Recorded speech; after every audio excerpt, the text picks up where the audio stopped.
after the warning of the previous paragraph, which was saying, don't follow those that are ready to shed the blood of the innocent, okay? Be wise, be intelligent, listen to your father and mother's instruction and laws, and go the way of life. That's what we were learning before, so we're going to try to get into that again, looking at the context of this and seeing what it is that God would have us to understand in regard to the things that Solomon was saying to his son. So we're going now to verse 20. Wisdom cries without.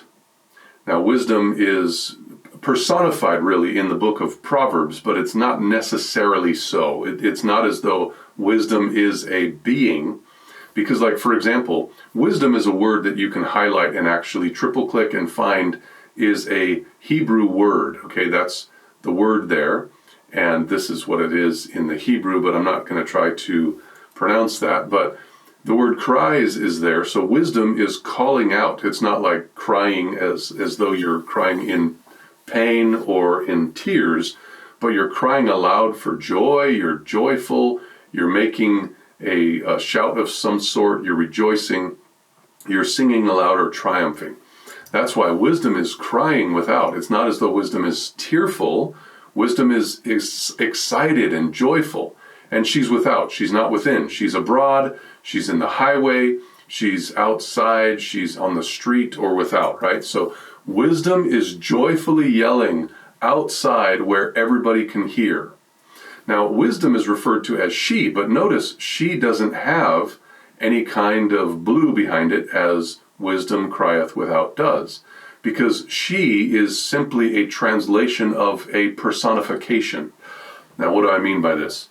The translators have little clues here and there. For example, there's the woman who's a harlot in chapter 6 and 7, and therefore they give this woman a personification with a she and a her. But it's really the idea of being contrary to God's will. So they personified her, and then wisdom at the same way, when there's this basically a contrast or a war between not following God and following God. Following God often is referred to as wisdom in the book of Proverbs, and so they gave her or it a personification, calling it a she.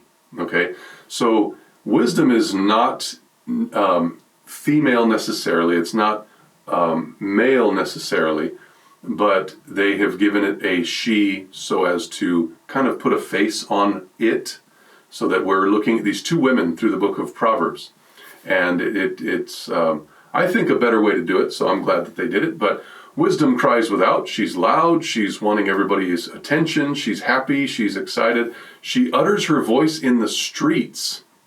And now her, again, is not something that you can find as part of this wisdom.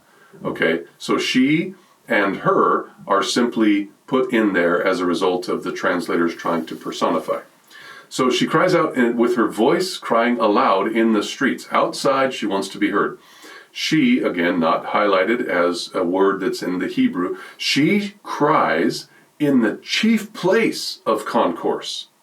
Now, the chief place of concourse, what is that? I mean, think of like New York City, San Francisco, Los Angeles, right? So some of those major locations, like Nairobi that I just flew into not long ago, perhaps some of the locations in the various places that are in the world that you're familiar with, because sometimes I may mention a few places that not everybody knows. A comment comes in, is Jesus looked at as the wisdom of God? Yes, of course.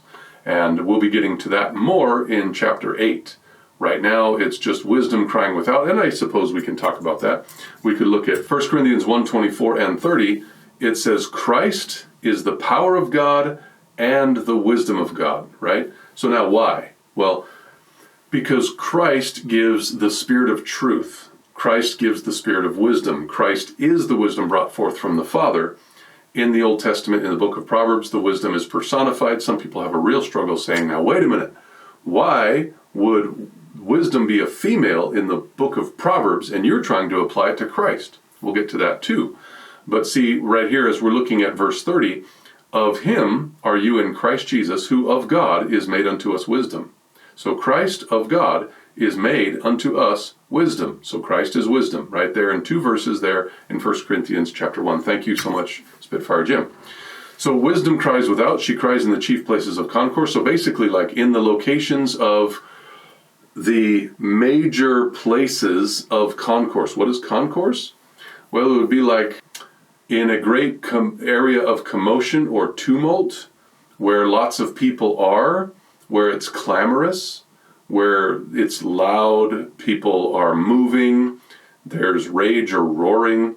You see, it's tumultuous there. So in those major cities, in the locations where it's not just people out in the wilderness where there's like 1 or 2 folk in tents scattered abroad, we're talking about, and there too she's crying out, but she's crying out in the chief places of concourse, in the openings of the gates, not behind closed doors. In the city, she utters her words, saying, this is what she says, how long, you simple ones, will you live simplicity? How long, you simple ones, will you love simplicity? And that's a good question. You know, Christ Jesus, since it was brought up, Christ was here in this world, and he was speaking out loud once he was inaugurated by the Spirit of God, coming down as a dove in Matthew chapter 3, verse 16 and 17, if you want to look it up.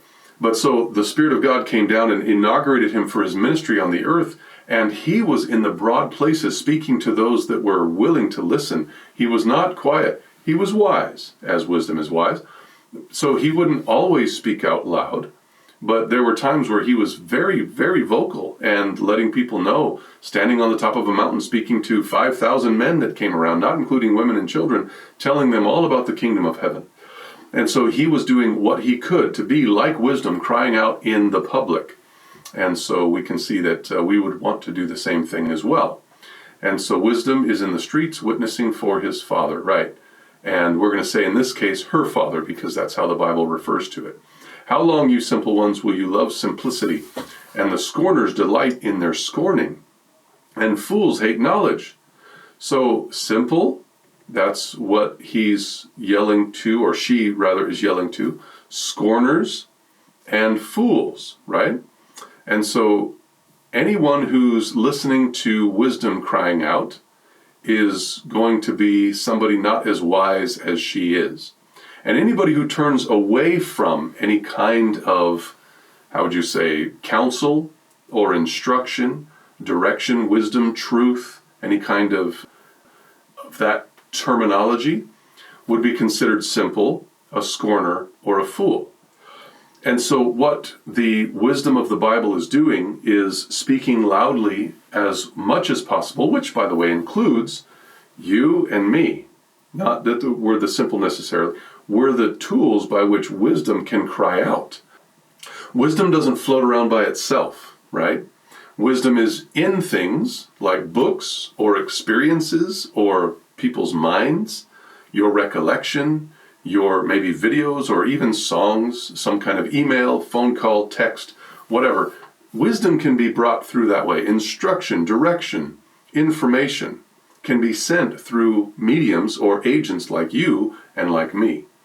And we can be part of this experience in being a soldier or an agent for God in the means of spreading the gospel to everybody out in the places of discourse, right? Or concourse, sorry.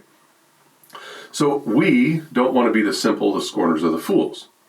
We want to turn at wisdom's reproof, right? Again, my is not there, so they're trying to personify wisdom. And so just mentioning what had been talked about earlier, Christ is wisdom, okay, according to the Bible. Wisdom was brought forth from the Father in Proverbs 8. We'll get to that later. But see, what we're doing is we're seeing that even Christ referred to himself as a female in an illustration. Why? Well, what do you mean? Well, if you read Matthew 23 toward the end, you realize that Christ was saying, I would have gathered you, Israel, under my wings, as a hen gathers her chicks under her wings. And it's like a rooster doesn't gather the hens. A rooster is not called a hen. So we know that we have Christ referring to himself as a mother figure protecting the children, right? And so it's not unusual that Christ would, in an illustration like Proverbs is doing, be referred to as a female or in a female gender. And it's not anything that would be, countercultural or out of sense, etc. So I don't think it should be that big of a deal that wisdom is referred to as Christ. I went through one time in a study, I don't think it's available now, as it may have been taken down, but I did a study about truth, the word truth. I didn't select every time the word truth is used.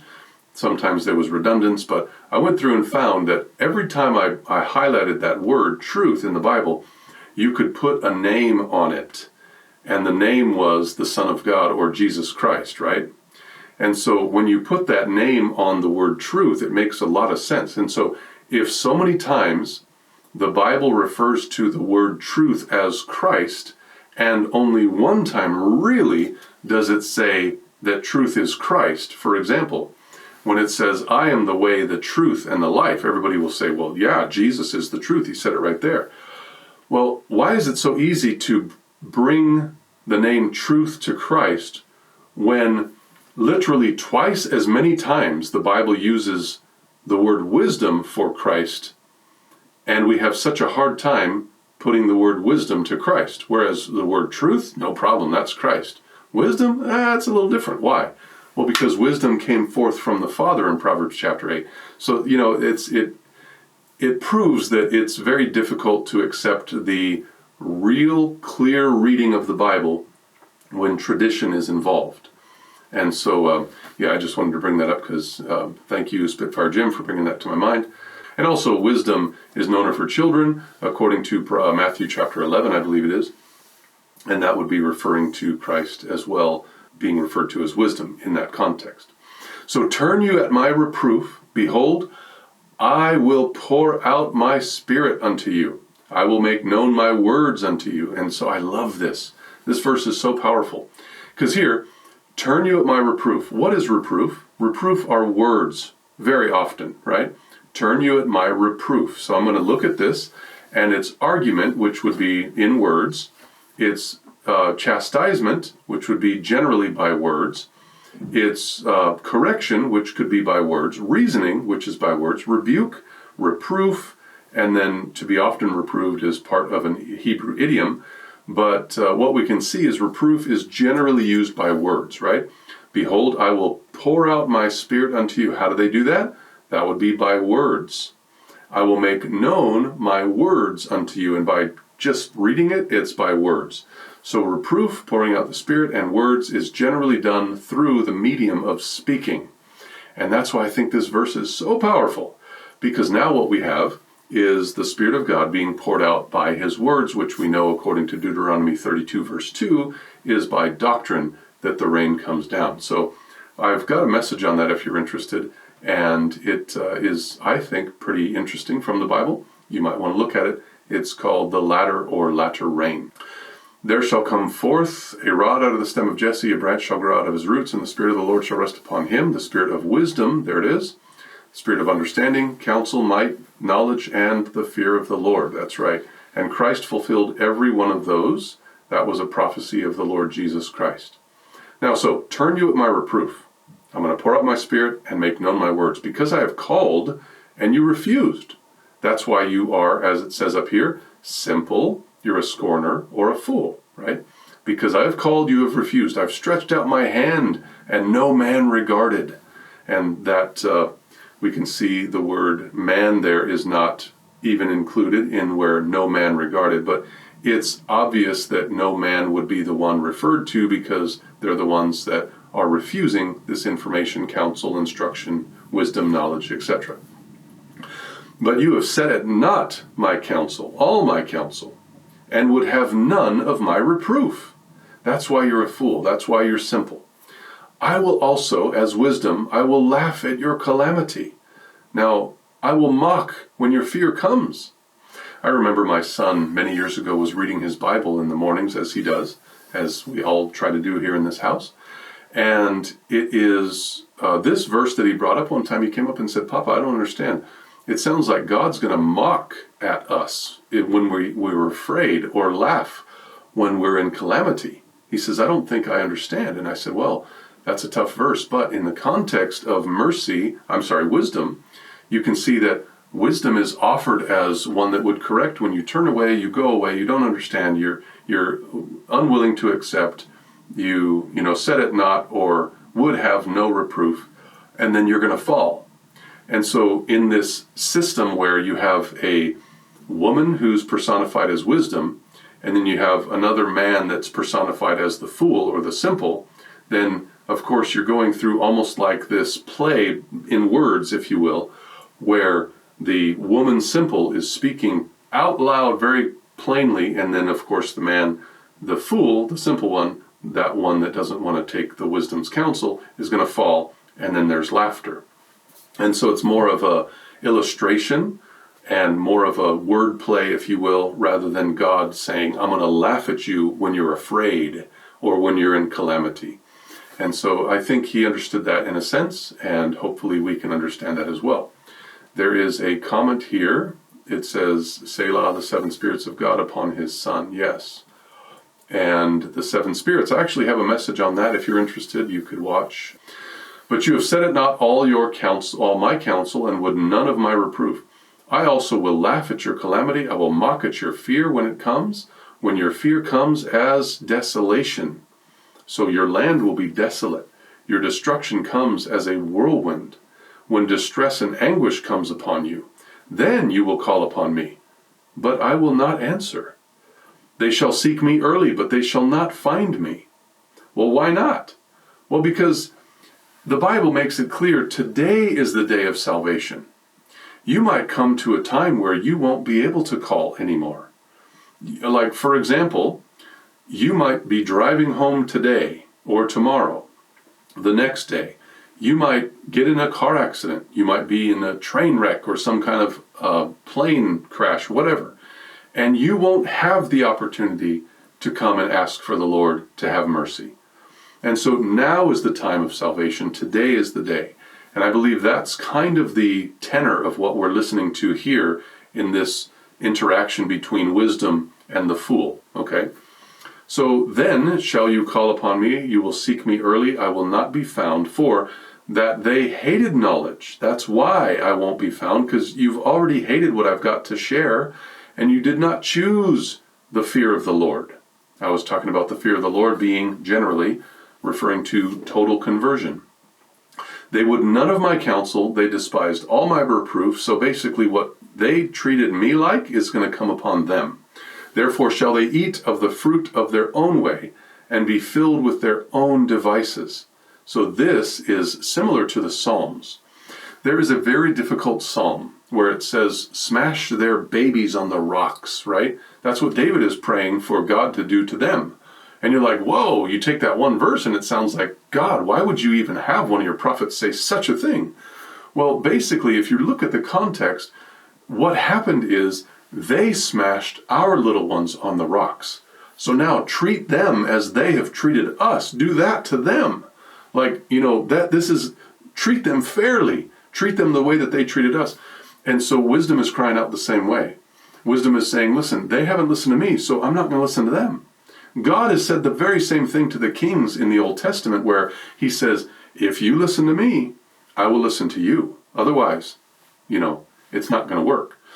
And so what you have there is they're going to be treated basically the way that they treated. And that's fair, because even in the plagues that are coming upon Babylon, what happens in Revelation 18 is it is said very plainly, do double unto her what she has done unto them, right? So you're going to be treated the way you treat. It's like, push comes to shove, or what comes up must go down, and it's the same thing, okay? When you are treating evil, evil will be how you are treated. And the same thing with love. Now, in the bigger picture, in this world, when you treat with love as Christ did, it will come back evil against you, because the enemy doesn't play fair. But God does. Wisdom does. Mercy does. Okay? So that's what we're looking at here. So for the turning away of the simple shall slay them. So their turning away is what slays them. And the prosperity of fools shall destroy them. So turning away and their prosperity is what's going to be their condemnation. But whoso hearkeneth unto me shall dwell safely, and shall be quiet from fear of evil. I like that a lot. So that's the last part of that paragraph, and I'll tell you, to me it seems very plain that you are called of God to follow instruction, counsel, direction, wisdom, mercy, intelligence, all the things that he wants you to have. You're not only to learn about them, you're to import them into your life and to apply them into your life so that your mind is filled with those things and you choose that rather than the way of the simple, the scornful, and the fool. And I would rather have that in my life. I hope that you would rather have the same thing. I pray that God will bless us all and that he will continue to instruct us in his mercy so that we can reflect him aright.